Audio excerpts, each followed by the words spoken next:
Leftist Democrats are about to get a dose of their own medicine as Mitch McConnell grabbing the microphone, making Chuck Schumer regret ever writing that whiny little letter that he made. Now, before I go further into this report, please do make sure you are still subscribed to our channel with your notifications turned on. And if this is your first time viewing, please tap that red subscribe button down below and be sure to hit that notification bell. This story from the Gateway Pundit, Jim Hoff, reports that it happened when the Senate Minority Leader Chuck Schumer sent a letter.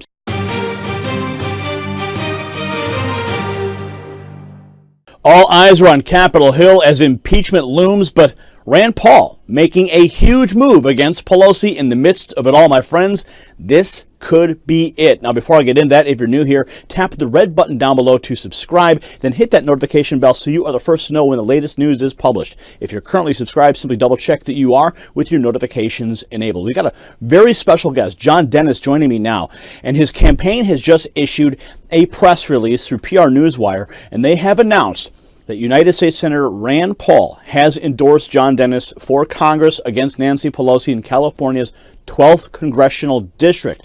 Now, Paul has urged San Franciscans to vote for Dennis and for Americans around the country to support the campaign. Senator Paul said that, quote, Speaker Pelosi's sham impeachment of President Trump's destructive policies and disastrous partisanship do not deserve re-election. San Franciscans could not have a better representative in Congress than my friend John Dennis, the words of Rand Paul. He continued saying that Dennis will work with... As Speaker of the House, I solemnly and sadly open the debate on the impeachment of the President of the United States. It's with profound sadness that I stand here today in support of these articles of impeachment. Sadly, I ask my colleagues, will you put your party over our country? I come to impeachment with deep sadness.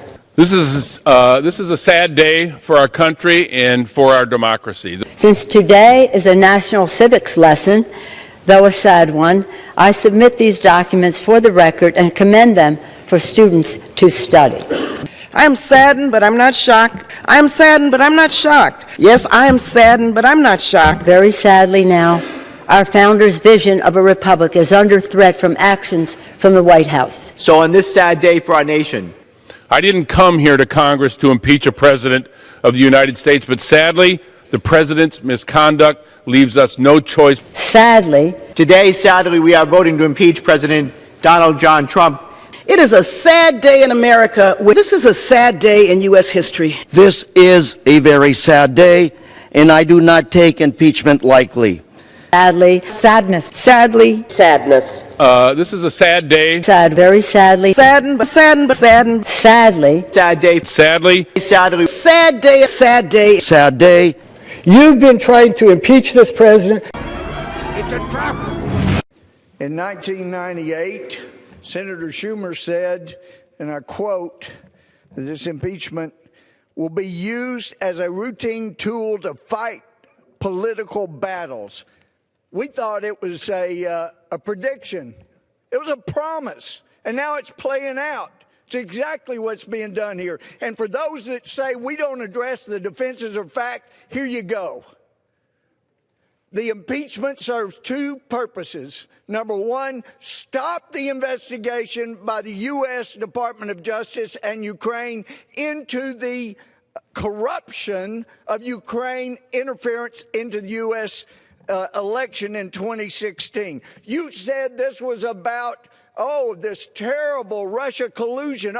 Then that fell through. It's about emoluments. It's about bribery. It's about extortion. It's changed, but one thing hasn't changed, and that is the intent to impeach this president. It's always been there.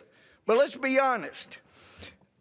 The president turning his back on Ukraine, that happened in 2009, because in 2008, Ukraine invaded Georgia. What happened? Bush put sanctions on Russia to teach them a lesson. What happened after that? Well, in March of 2009, Hillary Clinton was sent over to Russia with a reset button to say, Bush overreacted. We're okay that you invaded Georgia. It was a green light to Russia to invade Ukraine. And what do? Oh, yeah, you send blankets and MREs they can eat and be warm while the Russians are killing them. The Sixth Amendment guarantees the right of the defendant to face their accuser, But not only have the Democrats prohibited Republicans and the president from questioning the so-called whistleblower, his identity has been kept secret. Before you take this historic vote today, 1 week before Christmas, I want you to keep this in mind. When Jesus was falsely accused of treason, Pontius Pilate gave Jesus the opportunity to face his accusers. During that sham trial, Pontius Pilate afforded more rights to Jesus than the Democrats have afforded this president in this process. December is such a great month, and there's so many great dates in December, and we talk about the wonderful things that have happened in Decembers of the past. There's also, in addition to Christmas being something we celebrate, the Boston Tea Party took place in December, but also on December 7th, 1941, a horrific act happened in the United States, and it's one that President Roosevelt said, this is a date that will live in infamy. Today.